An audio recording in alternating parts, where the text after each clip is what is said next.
Ni masikitiko jamani, tumetoka kanisani tunaangalia hivi kusukuma mlango ushavunjwa.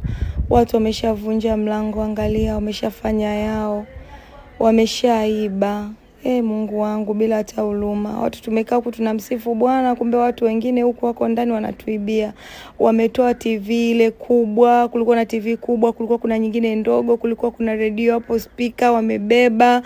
Yani wamechakua, wamevuruga kila kona, yani wamebeba kila walichokiona. Haikutosha hawawezi, wakaingia mpaka chumbani, wakatoa nguo zote kabatini.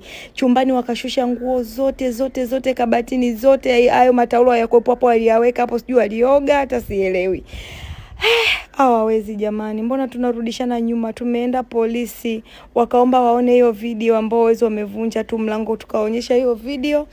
Basi tunasubiri tena kesho turudi polisi. Kweli jamani, wezi mnaingia mpaka chumbani, wameshusha begi juu ya kabati, wameweka hapo kitandani, wamechakua, wamevuruga pochi, wamefungua walichokikuta wakabeba kwenye pochi.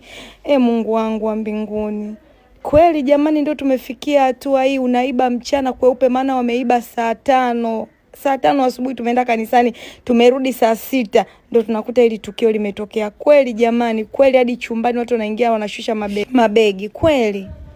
Yani vijela wenyewe tumejitunzia humu ndani, tukasema hivi vijela vitasaidia humu. Wamekuja wamebeba na hela zenyewe, wapekuavyo jamani.